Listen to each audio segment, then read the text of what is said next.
members of parliament, opposition leaders, and all of you are very special guests. Thank you indeed for being here for this very significant and important occasion. At this time, I would like to ask Minister Weeks to come forward as he will bring opening remarks. Minister Weeks.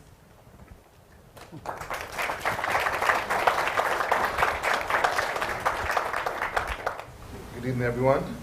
Good evening. I know protocol has already been established, but I always like to give a special greeting to my wife. Well, of course. Very. Otherwise, there goes his supper.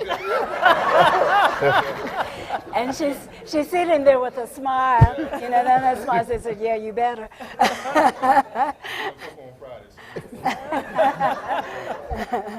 The Honorable Speaker, Mr. Stanley Lowe, I think I saw Mr. Bob Richards here, and Mr. Louise Jackson, so welcome all.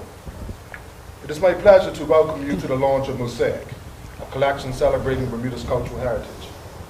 This book, written by Ms. Ruth E. Thomas, MBE, JP, and illustrated by Mr. Edwin E.M. Smith, is an important publication that transmits information about Bermuda's culture and heritage, while simultaneously providing thoroughly engaging reading material.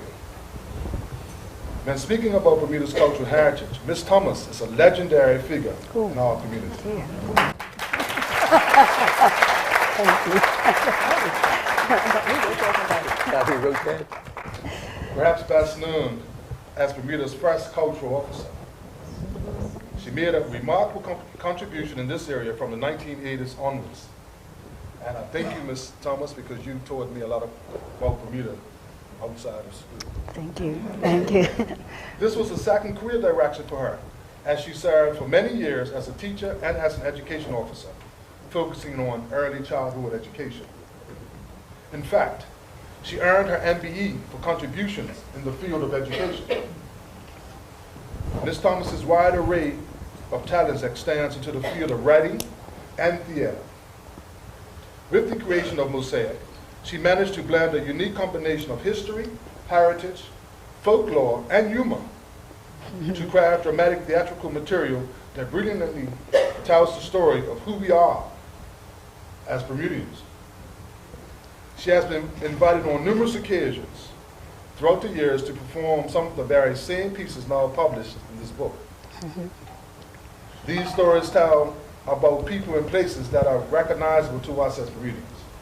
The Marsh Valley, Vernon Temple Church, the W.E.R. Jewell Tennis Stadium, the Central School, Jamie Darrell, the Opera House, Gladys Morale, and even the Queen of Bermuda, and so much more. Beyond reminding us of the history we know, we are also reminded of a history that is almost lost to us. Our Bermuda, where Jello was suspended by a string to set in the water tank. Show of hands. And the Lower Ferry rowboats that sped from Hamilton to Paget and back. That was definitely new to me. I heard stories about the Jello, but never about the rowboats. Oh, yes. Says he's young. Yeah. Our Bermuda where clothes were soaked overnight in rinso. You have a young wife. And mosquitoes were killed with a flip pump. I did remember that. This is a Bermuda that would completely disappear for our children without the existence of a book such as this. This book is greatly enhanced by the striking illustrations of Mr. Edwin Smith. Mr. Smith was extremely gracious, helpful, and willing to dialogue with the author when creating the art for this project. The fine images that he developed for this publication have made the book even more outstanding. At this time, I would like to thank our folk life officer, Dr. Kim Dismond Robinson.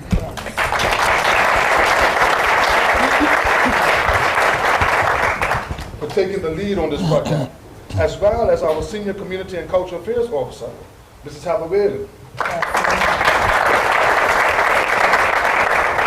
for for her assistance and support.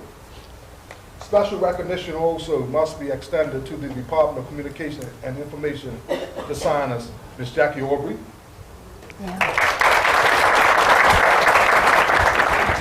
who created the layout for the inside of the book, and Mrs. Suzette Salzman, who designed the cover. They both worked closely with Dr. Robinson to create the final product. So at this time, I want to thank you all for joining us for tonight's launch and invite you to enjoy Mosaic.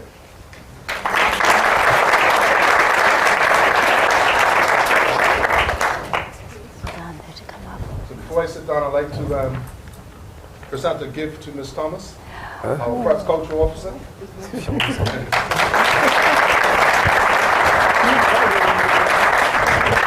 Doesn't know how he's getting me in trouble. You should hear these lot up here. They look innocent to you. Thank you, Ms. Thomas, for all that you've done for us. We Thank never you. get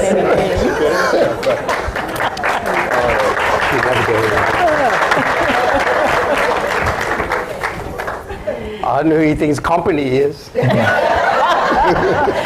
get anything?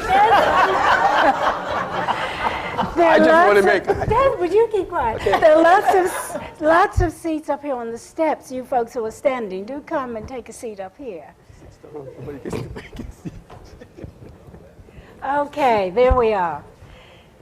We are going, I have written over 73 of these mosaics, and these characters here, these wonderful people behind me, have been performing. And You see? And you know what? You know, it had to be prompted. I know. That's how significant we are. But that's okay. They are wonderful. They really bring the written text to life. But, you know, don't be fooled by what you see. I mean, they give me a hard time. They get this script and they say, well, she's got more lines than I have.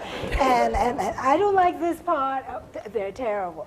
I'm telling you, see Leo there looking like a perfect gentleman? One time we were doing a Christmas traditions mosaic in what was the old shed, you know, on Front Street across from what was Trimmingham's. The place was packed. There were people hanging from the rafters. If the fire chief had come, he would have thrown his eye. The regiment band performed. We had other performers, and there we were doing our mosaic. And the audience was wonderful. And because it was Christmas, I had invited the Gumbays to come. So at the appointed moment, the Gumbays came in and they danced their hearts out. As they were dancing out, I looked at the stage and I said, look, I had more actors than this. Gary and Leo had gone. Gary I expect, but Leo had danced out with the Gumbays. And we had to sit there and wait until they decided to come back. So don't be fooled by them. There are only 9 of the 70-odd mosaics in the book. And many people have asked, well, how did you pick 9? I don't know, but there are 9 in the book. Blame Kim for the 9 that are in there. And right now, we're going to do bits and pieces from 4 or 5 of the 9 that are in the book. Just little bits, just enough to whet your appetite and encourage you to buy the book. Okay. Good evening. It was once said that when we fail to praise a man who deserves praise, 2 sad things happen. We run the chance of driving him from the right road for want of encouragement, and we deprive ourselves of the happiest of man's privileges, the privilege of rewarding the labor that deserves reward. Now, Reverend Castro was the pastor of Vernon Temple African Methodist Episcopal Church, and it's our special pleasure, as we said to him then, an honored privilege, to reward him with the highest praise for laboring so faithfully in this part of God's vineyard. Now, Leo, I see a lot of people around here from Southampton. But before we talk about Vernon Temple, let's digress a bit and look at this parish church. Southampton, or Port Royal, as it was once called, has changed tremendously between the time when the church was built and now. Place names have changed also. For example, Pie Crust Place was the name for St. Anne's Road. This name had particular significance for the residents in the area. Among some of our seniors in Bermuda, terms pie crust has a much more political meaning. Louise Jackson would know about that. It refers to the often forgotten promises that an electioneering politician, and is similar to the expression pie in the sky. Apparently, the roads in that area were in a poor state, and every time just before an election when the politicians were canvassing for votes, they would promise the residents that the roads would be paved. Those unkept promises were no more than pie in the sky. Hence the name Pie Crust Place. Now, let's just ease on down the road to Horseshoe Bay. That was once called Turtle Bay. That was when there were lots of sea turtles in the area. Maybe that is why the parish has names like Turtle Bay and Turtle Hill, Turtle Crescent, Turtle Bay Lane, Turtle Bay Drive, Turtle Place, and so on. Horseshoe Bay was also referred to as Common Land Bay. That was in Bermuda's early days when the island belonged to the Bermuda Company. The company had a policy of reserving land in each parish for public use. Now, let me tell you this. There was a time, probably about 50 to 55 years ago, when certain people proposed building a hotel in Horseshoe Bay area. Of course, that would have erased the policy of common land and would have eliminated public access to one of Bermuda's most beautiful beaches. This met with forceful public outcry and a strong opposer who helped to stop the plan dead in his tracks was the late Dame Lois Barn Adams. No. Notice I say, they say. They say. In any case, good for her. Five Star Island had a couple of name changes as well. It was originally called Melville's Island, and then it became Wilson's Island because it was owned by Mr. John Wilson of Southampton. The island has now passed into foreign hands. Beaks Hill is the name and the site of the Fairmount Southampton Resort. An old Bermudian family with the name Beck lived in that vicinity. Beak. Beak? Beak. Well, what happened to Mr. Beck that used to live up that way? I know it was Beak. Oh, Mr. Beak. All right. He changed his name. He changed his name? All right. Three names seem to be related. Christian Bay and Church Bay over on the south shore, and Jews Bay just off the middle road. Church and Christian Bays are so named probably because of their proximity to St. Anne's Church. Christian Bay is sometimes called Long Bay, and that is just east of the church and is dominated by the popular cottage colony, the Reefs, while Church Bay is just west of St. Anne's. Now, Jews Bay, as some historians suggest, may be a counterpoint to Christian Bay, Jews versus Christians. But in fact, this name may have come about as the result of some political maneuvering. Of course, none of the company here would know anything about that. The government of the day, according to G. Daniel Blagg in the Bermuda Atlas and Gazetteer, enacted a £5 tax to regulate trade by Jewish merchants, and also specified that an additional monthly rate be levied if Jewish traders wish to continue residing in Bermuda. An extra customs duty was also levied on ships arriving with cargo for Jewish people living here. It would seem that these heavy-handed and highly prejudicial tactics may have been initiated to discourage Jews from doing business here. By the way, Jews Bay was at one time known as Parentchief's Bay. Parentchiefs. Are there any Parentchiefs in Southampton? That's not a Southampton name. No, not really. Now, I know the parish has Rainers, lots yes. of them. Boris's and DeRosa's and Lowe's, lots of the Lowe's too. And Scott's and Wilson's and Smith's. Now, the Boris's, you know, Reg Boris's people, came from down Tucker's Town, and so too did the DeRosa's. Now, they were among the black families who moved out of Tucker's Town during the acquisition of land for tourism. Their compensation was land up that way up there in Southampton. Now, we were talking about name changes. Well, Black Bay just up the street from Vernon Temple, used to be called Bartlett Point or Black Bay Point. The bay got its name during the days when wooden sailing vessels put into that area to have tar applied to their hulls. All that tar helped to discolor the beach and the seabed, hence the name Black Bay. Now, a very interesting name is Monkey Hole. It is certainly a colorful name. That name could have come from the sailors who, when talking about bleeding the monkey, really meant that they had stuck a straw in the monkey hole in the wooden keg of rum and were sucking out the rum when the captain wasn't around. Now, remember when Heron Bay School shared its facility with Warwick Secondary School? That was when Warwick Sec was in its infancy. Initially, the school held classes in some of the Bermuda Regiment buildings over there on South Shore. And I taught there too. You did? Yes, I did. That was a long time ago.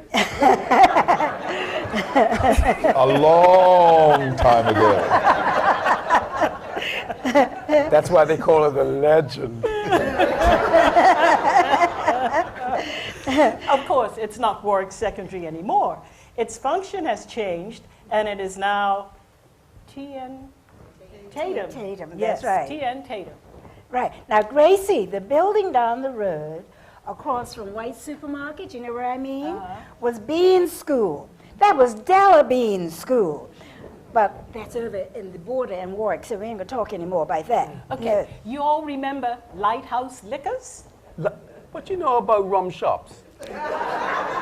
She said nothing about a rum shop. Oh. She said a liquor store. Oh, she's being dicty. Thank you, Leo. Actually, Rum shop. they were purveyors of wines and spirits. Rum. Now, Lighthouse Liquors, as I was saying, was across the street, down the hill, just below Lighthouse Hill. Initially, it was De Silva's grocery store and was a gathering place for men in the area. They would go fishing in the bay, and when they finished, they would go across the street to the store to shoot the breeze. It was turned into a liquor store by a Mr. DaCosta. Now, back across the street where Heron Bay School is, across from the school, is Charlie Lee's house. You mean Margaret's husband? Charlie and Margaret, Hey, yes, yes, hey, yes. You mean Margaret Curtis? Margaret Curtis, yeah, Margaret Curtis. Ben Barkley. Well, She taught me. She told you? She's old too. Oh, Lord. She's not here, is she? Hope not. well, Charlie and Margaret Lee's house was once a restaurant. J.B. Lindley had it. He sold things like candies and water ices. Now, Mr. Lindley was one of the same family that had Lindley's shoe store in town. Anybody remember that? Oh, yes.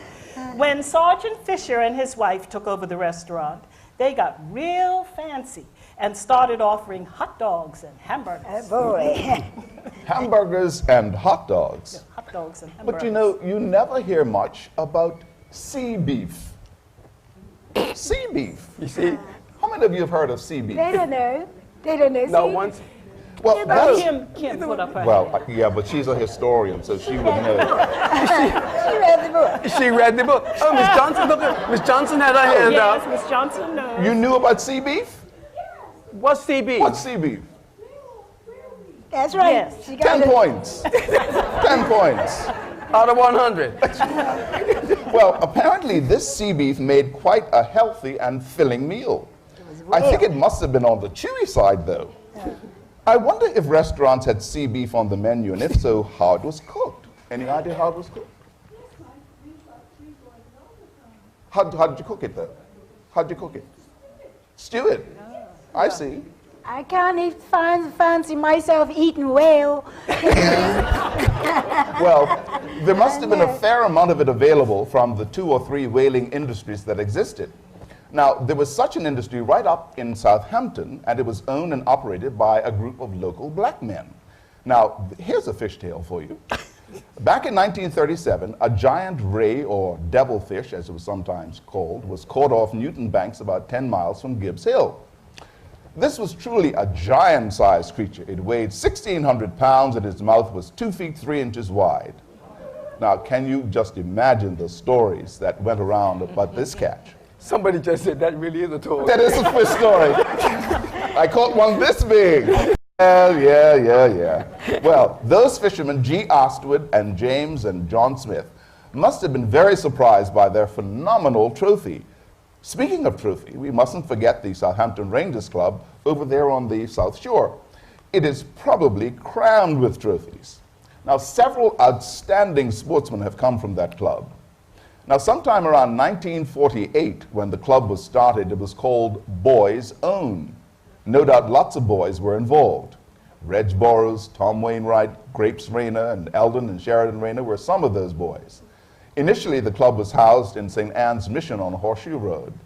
At the time, it was an old wooden building, and Reverend Walker, who was the rector at St. Anne's Anglican Church, and Oliver Darrell, Walter Smith, Palmer Lambert, and Jolliffe were the ones who got the club started.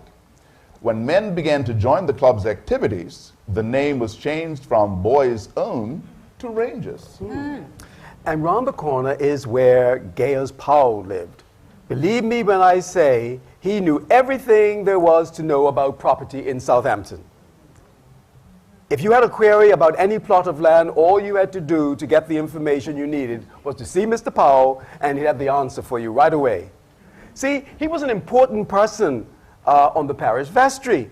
He had all the books, therefore he had full access to information. Now, just down the street, there was this gas station, quite a place called Rayner's. Rayner's Drive. That was the She always homestead interrupts. of, wait, listen to me. That was the homestead of Eldon Rayner Steed, who was married to Dorcas Ann Bascom. Now, they had 12 children. Gossip. That's right. That's right. The Mosaics have some gossip. Now, that's a lot of children. Now, several people up there in Southampton in the country, you know, had large families. Harley and Gladys Rayner, they had 16 boys.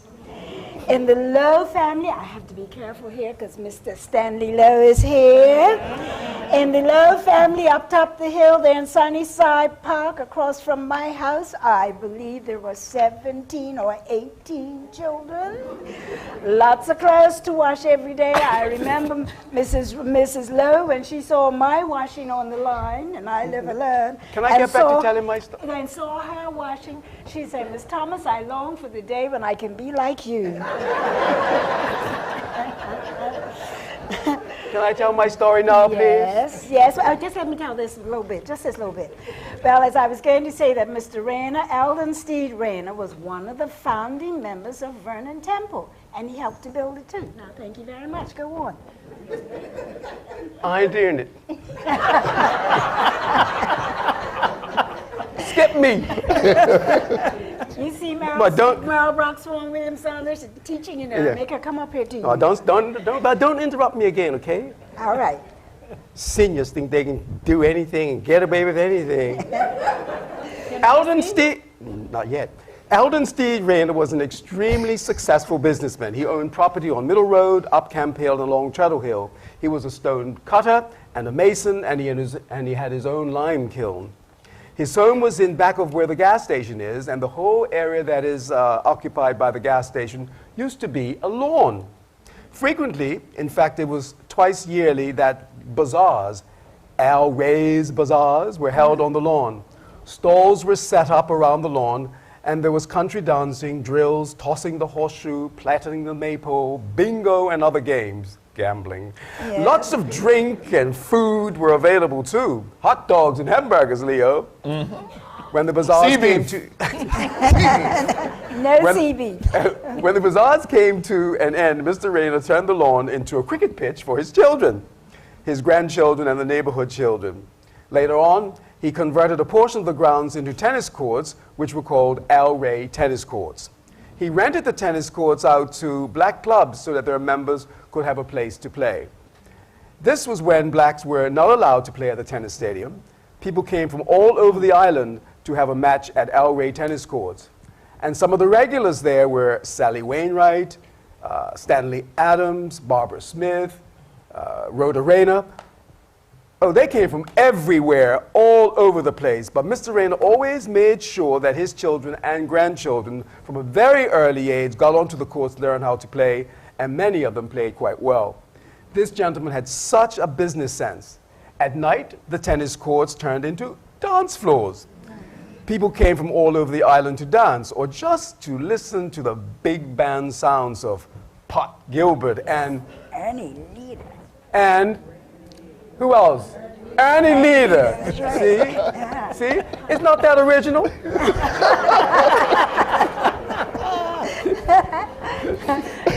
Well, Gary, this gentleman was indeed a gifted entrepreneur, and I think Gracie has some more information about that. How many places did he own? Who? This man here, the gifted entrepreneur. He owned 15 horses and carriages, which were all housed on his property. He had a horse-drawn bus with which he not only served the public, but also used to transport his family to and from Cup Match every year. He also provided transportation for tourists at Riddles Bay Golf Club. The children had part of the responsibility for this. Any of his children or grandchildren on duty had to play around the back of the house, that is, on the water side, and listen for the whistle which was sounded from the golf club to let Mr. Rayner know that transportation was needed. As soon as they heard the whistle, the children would let Papa Rayner know that he was needed. The late Hubert Davis' father used to blow the whistle. When the horse and carriage business waned, Mr. Rayner went into the taxi business. He owned several taxis. This man had pigs and goats on his property, and he grew enough vegetables and fruit to feed his family and to use an Eldon Steed Rayner's restaurant and dry goods store. Across the street from the gas station is a big green building, which is Rayner's Hall. That was the site of Rayner's Theater, which was a 2-level cinema that seated 100 people downstairs, 50 upstairs, and 20 on the terrace. If you pass there traveling west, you'll see the movie screen, which is a white rectangle painted on the wall. One interesting thing about this was that neither Mr. Rayner, his family, nor any person of color could sit where they wished in this theater. That was the period of racial segregation, and although he owned the building, he had no say in where people could sit. He rented the building to white film importers, and they issued the orders. At one point, Rhoda Rayner operated a nursery in Rayner's Hall, and a Mr. Benjamin used a part of the building for his tailoring business. Somebody said that every Sunday, Mr. Rayner could be seen early in the day sweeping the path to his home with his big yard broom, and then on Sunday afternoons, you would see him walking his children and grandchildren to Sunday school. What a role model. He accomplished so much during a period when opportunities were limited. So we have no excuse. No excuse. No excuse. Now, Gracie, let me tell you about another enterprising, wise old soul, Frances Bassett Rowling. She belonged to the Wilson clan. Now, the Wilsons' property started west of Gibbs Hill and went all the way down to South Down Farm and over as far as Christian Bay. Now, that's a lot of property. Apparently, William Robert Bassett, a slave owner, returned to England right after emancipation from slavery in 1834. Before leaving Bermuda, he was generous to his slaves and indentured servants. He gave land to all of them, but most were bequeathed by word of mouth. Therefore, many of the recipients didn't have deeds to prove that the land was theirs. Bit by bit, several of them lost their property. Some were coerced into giving theirs away, while others sold theirs off cheaply. But then there was Frances Bassett Rowling. She was a visionary. She wanted land and a home for her children. So she staked her claim in the Cross Bay, Sinky Bay area and somehow managed to have a house built there. Now, it was just a small, humble dwelling, but it was hers. And without a doubt, you know, that's really nice property. Now, her descendants say many attempts were made by whites to get it from her. But remember, I said she was wise. She was also feisty, saucy, fiery, and wiry, and didn't intend to be duped out of what was rightfully hers. Every time she saw white men coming down the hill towards Sinky Bay, she knew they were coming to try and get her land. Well, she'd go inside and get her spade and her pitchfork and her dogs. And she would run up the hill after them. She didn't let them set foot on her land. She ran them off and was able to keep her land. But Ruth E, didn't her house burn down? Yes, her house did burn down rather mysteriously. But one of her sons, a 16-year-old, helped to rebuild it. Francis Bassett Rowland kept her land, and she was known as the matriarch of the Wilson and Williams clan. Nellie Mosson's parents were members of that Wilson group. And listen to this name, Granville Trimmingham Wilson was her father, I believe. So they say. So they say. Well, you can't talk about unusual people in the parish of Southampton without mentioning Claudia Darrow. She was tough. Men were scared to death of her. She owned and operated Waterlot Inn just below Vernon Temple. In fact, she turned it into one of Bermuda's finest restaurants. One of her deepest wishes was to become a medical doctor, but this never happened because she lived during the period when women were discouraged from entering professions that were dominated by men. But she managed to master many skills that were within the male domain. For example, she was a skilled carpenter, house painter, interior decorator, and she knew a lot about farming. Let me tell you about how she handled a shipwreck, so you'll see how fearless she was. Sometime about around 1916, a ship called Pollock Shields was caught on the reef of Elbow Beach. The weather was bad, the sea was so turbulent, and the howling winds were so strong that all attempts to rescue this stricken ship failed.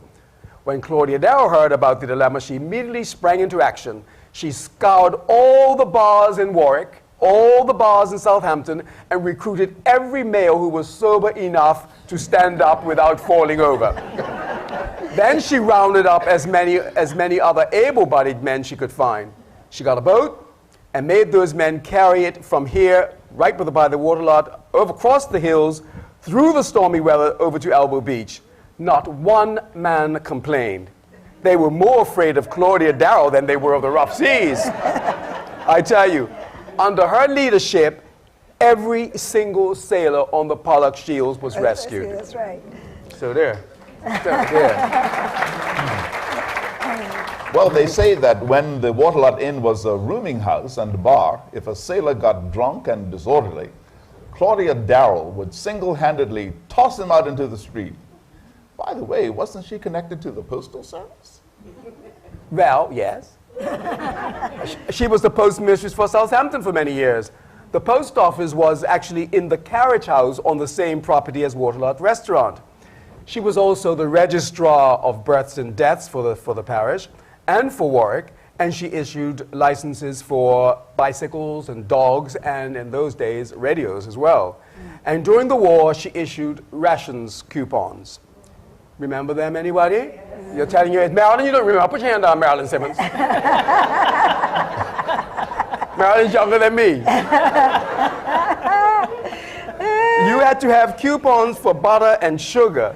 And when you used up all of your coupons, you had to go without. That was during World War II, Marilyn. Well, talking about rations, let me tell you, food was scarce during the war. Remember? That is, those of us who are old enough to remember. I remember. Yeah. Yeah. Many people in Southampton, and perhaps in other areas in Bermuda, had food on the table because of the American bases that were here.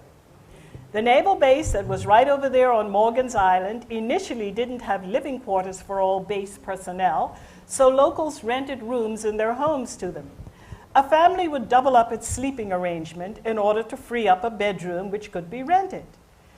This not only brought the family extra money, it also meant that there would be food on the table because the American tenants would bring food from the base for their landlords.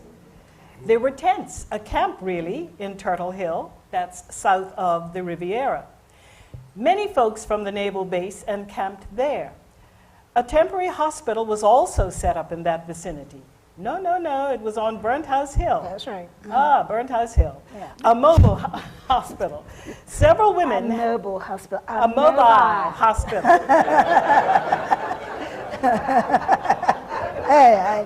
She's so addictive. A mere slip of the tongue. Gosh. Several women had a little laundry business going. They did laundry for the base. And can I add No. that there was a base on the South Shore opposite Southlands.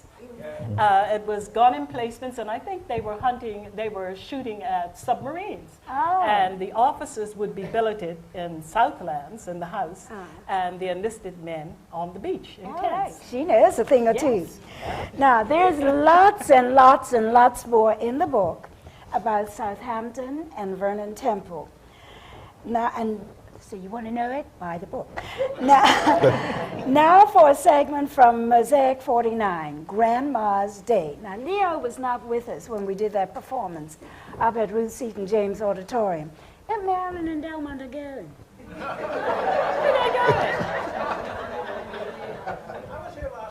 Oh, darling.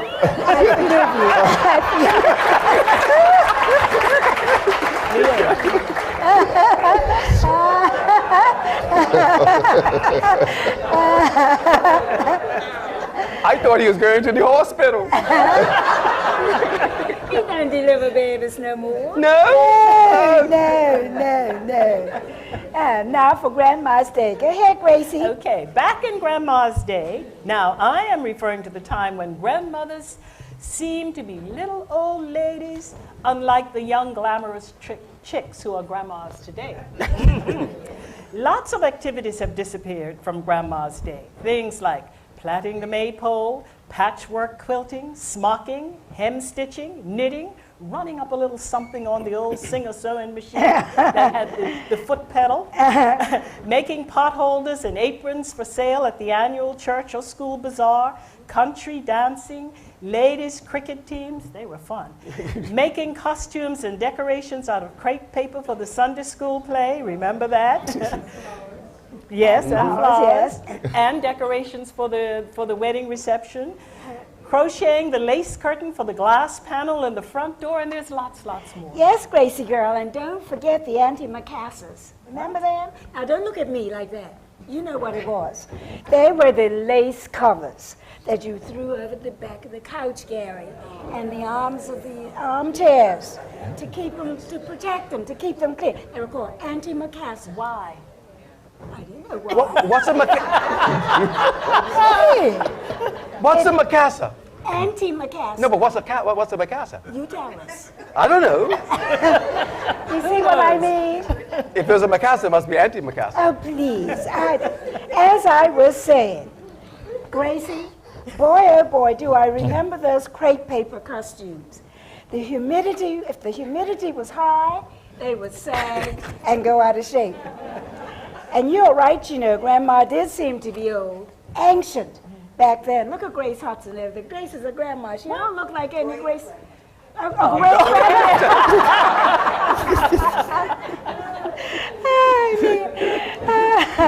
Grace they did seem to be old. They were very wise, too, you know. They knew everything. And did they ever work hard? Laundry day, for example, took up the entire day. Grandma had 3 galvanized tubs for the laundry. One for washing the clothes in with the washboard, the sunlight soap and rinse soap, 1 tub for rinsing the clothes, and 1 for bluing.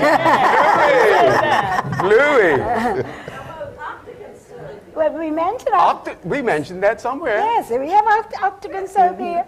Yes. She had a cake and a block of blue about the size of a small ice cube, and she would tie it in a piece of cloth about as big as a man's handkerchief and then dip it into the 3rd tub of water. This gave the water a blue tint and helped the whiter clothes to look whiter. Blue makes things look whiter. They sparkled in the sunshine as they were drying on the clothesline. I'm telling you, Grandma washed those clothes wherever she had space. Some of my grandma's tubs sat on a wooden box, Mineral box, a mineral box, and a wooden bench on the back porch. I didn't have a porch, you know. Yeah, you didn't? No. Hey. They were up Southampton. Sometimes the washing was done in the kitchen or in the backyard or in a shed or in a wash house. Very few ladies had a laundry room in their home in Grandma's day. And in case you didn't know, some grandmothers added to the family income by taking in washing. They were washerwomen, or if you want to be ditchy, they were laundresses. Yes. My grandmother was a laundress for Mr. Fraser, who used to work down the penthouse. She used to do these shirts. You would stand. There was so much starch, and they could walk all the way home. You know, they did walk. They were stiff. You know. Well, that's right, Gary. Some more, Leo. Yeah. Well, they did other people's washing and ironing, and let me tell you, dingy-looking white laundry was not acceptable. No. Sometimes, in order to get the white laundry really white, Grandma will put on a big pot of kerosene tin, boil them on the oil stove or over an open fire until the dinginess disappeared. Now, as the clothes boiled, she would use a big wooden spoon to keep them turning over and over in that boiling water. And it was a wonder no one was ever scolded. Now, those old ladies, and what we're talking about are mature ladies, not old in years, right, took great pride in how their laundry looked on the clothesline.